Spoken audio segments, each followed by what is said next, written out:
Hi అండి. Welcome to my channel Bhagyalakshmi పచ్చ. ఎలా ఉన్నారు? బాగున్నారా? నేను కూడా చాలా బాగున్నానండి. ఈరోజు ఉదయం చేనుకి వెళ్ళాను కదండి. ఇంట్లో పనులు ఏం చేయలేదు, అంతా హడావుడిగా చేనుకి వెళ్ళాను. చేను నుంచి వచ్చిన తర్వాత ఇంకా అన్నం తినేసి గిన్నెలన్నీ గ్యాస్ బండ మీద పెట్టేశానండి.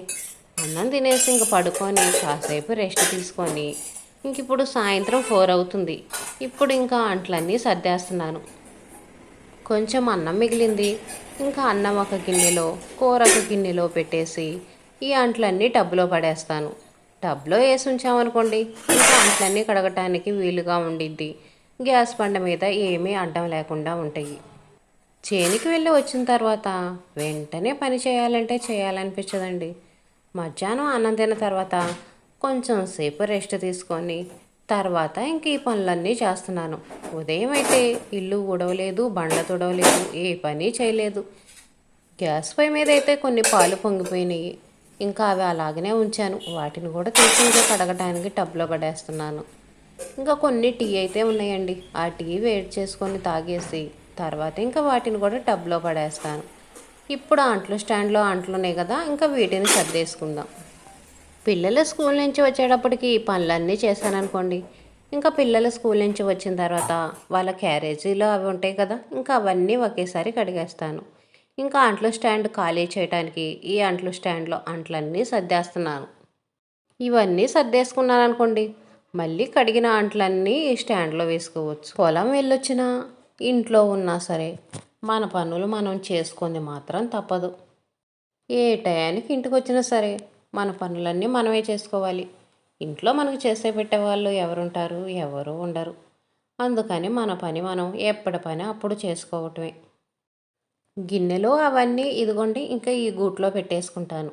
చిన్న గిన్నెలు అయితేనేమో పై అరమార్లో పెట్టేస్తాను. పెద్ద పెద్ద గిన్నెలు ఉంటాయి చూడండి, అవన్నీ కింద అరమార్లో పెట్టుకుంటాను. ఇంకా ప్లేట్లు, స్పూన్లు, గరిటెలు అవి ఉంటాయి కదా, అవేమో స్టాండ్లో వేసుకుంటాను. ఇంకా మా అబ్బాయి స్కూల్ నుంచి వచ్చేసాడండి. నేను ఈ పనులన్నీ చేసుకునేటప్పటికి వాడు స్కూల్ నుంచి వచ్చాడు. ఇంకా వాడి లంచ్ బాక్సులు అవన్నీ టబ్లో పడేశాను. ఇంకా నేను టీ అయ్యి తాగిన తర్వాత ఇంకా అంట్లన్నీ కడిగేస్తాను. ఇప్పుడైతే మాత్రం వినాయకుడి ప్రసాదాలు మాత్రం ఎక్కువగా వస్తున్నాయండి. ఎవరో ఒకళ్ళు ఇస్తానే ఉన్నారు. ఈరోజు కూడా ఒకళ్ళు ఇచ్చారు. ఇంక ఇదిగోండి మా అబ్బాయి స్కూల్ నుంచి వచ్చాడు కదా, వాడికి కొంచెం ప్రసాదం పెట్టి నేను కూడా ప్రసాదం తీసుకుంటున్నాను. ఈ లడ్డూ ప్రసాదంలో పిల్లలకి కిస్మిస్లు అంటే చాలా ఇష్టం అండి. కిస్మిస్లు అన్నీ ఎత్తుక్కోనల్లా తింటారు. జీడిపప్పు కంటే కూడా కిస్మిస్ అంటే మా పిల్లలకి చాలా ఇష్టం. కొంచెం నేను తినేసి ఇంకా ప్యాకెట్ మా అబ్బాయికే ఇచ్చేసాను, వాడినే తినమనిలే అని. ఇంకా నా కోసమైతే టీ పొయ్యి మీద పెట్టేశానండి. టీ వేడవుతున్నాయి. ఉదయం ఈరోజు టిఫిన్ చపాతీలు చేశాను. చపాతీలు చేసినప్పుడు మాత్రం ఇంకా హాట్ బాక్స్లో ఒకటి కానీ 2 చపాతీలు కానీ ఉంచుతాను. పిల్లలు సాయంత్రం స్కూల్ నుంచి వచ్చిన తర్వాత తింటారులే అని. ఇంక ఇదిగోండి మా అబ్బాయి స్కూల్ నుంచి వచ్చాడు కదా, ఇంకా వాడికి అయితే ఈరోజు స్నాక్స్గా మాత్రం చపాతీ పెడుతున్నాను. చపాతీ ఉదయం దొండకాయ టమాటా కూర చేశాను. దొండకాయ టమాటా కూర ముక్కలు వేస్తే తినరు, అందుకనే కొంచెం పులుసులాగా పోస్తున్నాను. వాడికి లంచ్ బాక్స్కి అలాగే చారు చారు పోసాను ముక్కలు లేకుండా. ఉదయం టిఫిన్గా అలానే. ఇంక ఇన్నిసార్లు చారు అనేవి వస్తాయి రావు కదా, అందుకనే ఇప్పుడు కొన్ని ముక్కలు ముక్కలుగానే ఉన్నాయి. చపాతీలు కానీ పూరీలు కానీ హాట్ బాక్స్లో పెట్టామనుకోండి, సాయంత్రం దాకా పాడవకుండా ఫ్రెష్గానే ఉంటాయి. చేసిన వెంటనే నేను హాట్ బాక్స్లో పెట్టేస్తాను. కొంచెం ఎక్కువ క్వాంటిటీనే చేస్తానండి. పిల్లలు సాయంత్రం తింటారన్న విషయం తెలుసు కదా, అందుకని కొంచెం ఎక్కువ క్వాంటిటీలోనే చేసి వెంటనే హాట్ బాక్స్లో పెట్టేస్తాను. ఇంకా వెంటనే పెట్టడం వల్ల ఇవి ఇంకా పాడవకుండా ఎండిపోయినట్టు లేకుండా ఉంటాయి. మనం విడిగా ఒక గిన్నెలో పెట్టి ఉంచేదానికంటే కూడా హాట్ బాక్స్లో పెట్టి ఉంచామనుకోండి, చపాతీలు అనేవి చాలా మెత్తగా ఉంటాయి. ఈలోపు నేనైతే ఇంకా టీ తాగేస్తున్నానండి. లడ్డు తిన్నాను కదా, అందుకని నోరంతా కొంచెం తియ్యగా ఉంది. మనం స్వీట్ తిన్నప్పుడు టీ తాగామనుకోండి చప్పగా ఉంటాయి. అందుకనే కొంచెం కారం ఏదైనా తింటాను. కూరలో ఒక దొండకాయ ముక్క తీసుకొని తిన్నాను. ఇప్పుడైతే ఇంకా పర్ఫెక్ట్గా స్వీట్ అనేది సరిపోయిద్ది. ఎప్పుడైనా సరే మనం స్వీట్ తిన్నప్పుడు మళ్ళీ స్వీట్ తినాలనుకోండి, కొంచెం హాట్ అనేది తింటే మాత్రం ఆ స్వీట్ అనేది తెలిసిద్ది మనకి. ఇంక ఇప్పుడైతే మాత్రం క్లీనింగ్ పని మొదలుపెట్టాను. ఉదయం ఏ పనులు చేయకుండా అలాగనే చేనుకి వెళ్ళిపోయానని చెప్పాను కదండి. బెడ్షీట్ కూడా చూడండి ఎలా అయిపోయిందో. ఇంకా దీన్ని మొత్తం దులిపేసి నీట్గా సర్దేసేయాలి. మంచం హాల్లో ఉండటం వల్ల మంచం మీద డస్ట్ అనేది చాలా ఎక్కువగా ఉండిద్దండి. ప్రతిరోజు ఇలా క్లీన్ చేయటమే. బెడ్షీట్ మాత్రం తీసివేయను కానీ ఇంక ఈ ఉన్న లూజులన్నీ నీట్గా సర్దేస్తాను. పిన్నీసులు పెట్టి బెడ్షీట్ వేయటం వల్ల తీసివేయాల్సిన అవసరం ఉండదు. కాకపోతే తల వైపున కొంచెం బెడ్షీట్ అనేది జారేసి వచ్చేసింది. ఇంకా దాన్ని ఇదిగోండి నీట్గా సర్దేస్తున్నాను. బెడ్షీట్ మార్చాలి, మురిగ్గా ఉంది. ఉదయం చేయాల్సిన పనులు సాయంత్రం చేసామనుకోండి, ఈ పనులన్నీ చేసేటప్పటికి చాలా టైం పట్టేస్తుంది. 7 అలా అయ్యిద్ది. ఈ క్లీనింగ్ పనులన్నీ చేసుకోవాలి, అంట్లు అవన్నీ కడిగేసుకోవాలి. మళ్ళీ బండ్ల తొడవలేదు కదండి. ఒక్కరోజు బండ్ల తొడవకపోయినా సరే మనకు అస్సలు మనశ్శాంతి అనేది ఉండదు కదా. ఇల్లు అనేది నీట్గా తుడుచుకుంటేనే నాకైతే హాయిగా మనశ్శాంతిగా ప్రశాంతంగా అనిపించింది. బండ్లు అనేవి మాత్రం మురిగ్గా ఉంటే మాత్రం నాకు అస్సలు నచ్చదండి. అందుకనే ఇల్లు మొత్తం నీట్గా ఊడ్చేసి ఇంక ఇదిగోండి బండ్లు తుడుచుకుంటా వస్తున్నాను. ఉదయం పూట బండ్లు తుడవటానికి కుదరలేదనుకోండి, సాయంత్రం పూట తప్పనిసరిగా బండ్లు తుడవాల్సిందే. ఇల్లు మొత్తం నీట్గా ఊడ్చేశాను. ఇంక ఇప్పుడు తుడుచుకుంటా వచ్చేస్తున్నాను. ఇంకొక అరగంట టైం పట్టిద్దండి, అంతకంటే ఎక్కువ పట్టదు కదా. ఈ పనులన్నీ అయిపోయేటప్పటికి నైట్ 7 అయ్యిద్ది. ఈ పనులన్నీ ఇలాగనే ఉంచి ఉదయం పూట మళ్ళీ చేయాలనుకోండి చాలా కష్టంగా ఉండిద్ది. మళ్ళీ ఉదయం చేనుకి వెళ్ళాలి కదా. ఈ పనులన్నీ చేసుకొని చేనుకి వెళ్ళాలంటే హడావుడిగా ఉండిద్ది. పనులన్నీ వదిలేసి వెళ్ళామనుకోండి ఇంకా ఇల్లు లాగుండదు, డస్ట్బిన్ లాగా ఉండిద్ది. అందుకని ఉదయం పూట కుదరకపోయినా సరే సాయంత్రం చేస్తాను. ఈ రోజుల్లో ఈ పని ఇప్పుడే చేయాలి, ఈ పని ఇప్పుడే చేయాలంటే కుదరదండి. అందరూ బిజీగా ఉన్నారు ఎవరి పనుల్లో వాళ్ళు. ఇంకెప్పుడు మనకు ఖాళీ టైం దొరికితే ఆ ఖాళీ టైంలో పనులు చేసుకోవటమే. తర్వాత రోజు కూడా ఇంక చేనుకు వచ్చామండి. చేలో కలుపు అయితే అయిపోలేదు, ఈ రోజైతే అయిపోయింది. ఇంక ఇదిగోండి చేలో కూరగాయలు పెట్టాను కదా, బెండకాయలు ఉన్నాయేమో చూద్దామని వచ్చాను. కొన్ని బెండకాయలు అయితే ముదిరిపోయినాయండి, కొన్ని అయితే లేతగా ఉన్నాయి. ముదిరిపోయిన బెండకాయలు అలాగే వదిలేసామనుకోండి, ఆ ప్లేస్లో మళ్ళీ కొత్త బెండకాయలు అనేవి రావు. అదికాక చెట్టు అనేది చాలా బరువెక్కిద్ది, బరువెక్కి మళ్ళీ కాయలు అనేవి రావు. అందుకని ముదిరిపోయిన బెండకాయలను కూడా కట్ చేసేసి కింద పడేసేయాలి. బెండకాయలు మాత్రం 2 రోజులకు ఒకసారి కోస్తూనే ఉండాలండి. ఒక్కరోజు లేట్ అయినా సరే బెండకాయలు ముదిరిపోతాయి. బెండకాయలు అంత ఎక్కువేం దొరకట్లేదండి. నేను ఎప్పుడో పత్తి చెట్లు కొంచెం పెద్దవి అయిన తర్వాత పెట్టాను.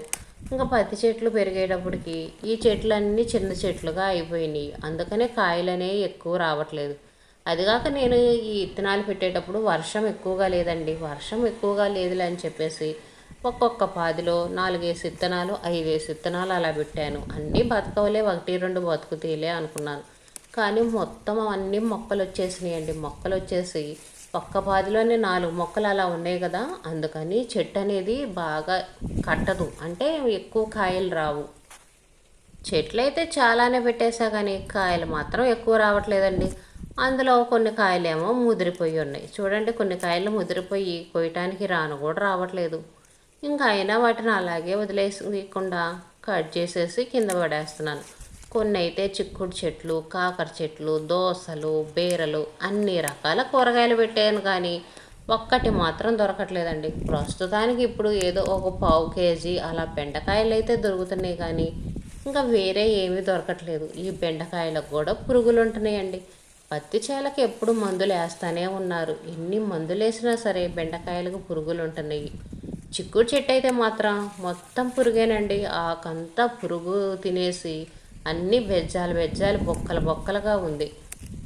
పత్తి చెట్లు పెద్దవి అవటం వల్ల కూరగాయల చెట్లన్నీ వాటి కింద కాగిపోయినాయండి. కూరగాయల చెట్లు అనేవి ఇంకా ఎక్కి రావట్లేదు, హైట్ అనేవి పెరగట్లేదు. ఇంక ఇవి ఇలాగనే ఉండిపోయినాయి.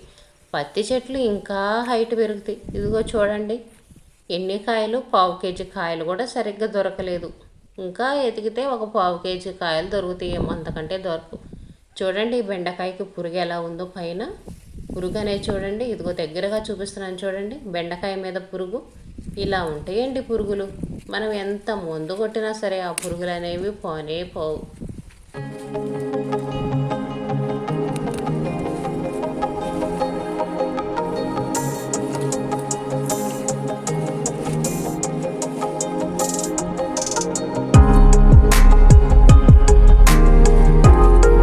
కొంతమంది అయితే ఇంటి మీద మేడల మీద కుండీల్లో మొక్కలు పెట్టి కూరగాయలన్నీ అన్ని రకాల కాయగూరలు పండిస్తూ ఉంటారండి. వాళ్ళైతే ఎలా పండిస్తారో కానీ మేము ఇక్కడ భూమి మీద పెట్టిన ఇన్ని రకాల మందులు కొడుతున్నా సరే కూరగాయలు అనేవి సరిగ్గా కాయట్లేదు. వాళ్ళైతే ఎంత కష్టపడతారో కూరగాయలు కాపించడానికి. ఇంకా ఎటువంటి మందులు కూడా వెయ్యరు. ఈ చెట్టు చూడండి, కాకర చెట్టు. కాకర చెట్టు అయితే పత్తి చెట్లకు అల్లుకుంది కానీ కాకరకాయలు మాత్రం లేవండి. ఇప్పుడే చిన్న పూత పిందె అలా వస్తున్నాయి. ఇదిగో చూడండి, మొత్తం అల్లుకుంది.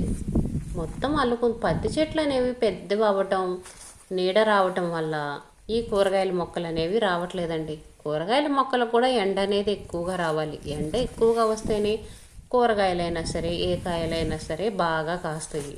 నీడగా ఉందనుకోండి కాయలు అంతగా రావు మనకి. ఎండ ఎక్కువగా వచ్చే ప్లేస్లో కూరగాయలు పెట్టుకున్నామంటే బాగా కాస్తాయండి. ఇక్కడ ఏదో బీర చెట్టు ఉన్నట్టుంది, చూద్దాం. చూడండి, బీర చెట్టు కూడా పెట్టానండి. బీర చెట్టు కూడా అల్లుకుందా. ఆకులు చూడండి అసలుకి ఎలా అయిపోయినాయో. ఆకులు మొత్తం పసుపు రంగులో వచ్చేసి పాడైపోయింది.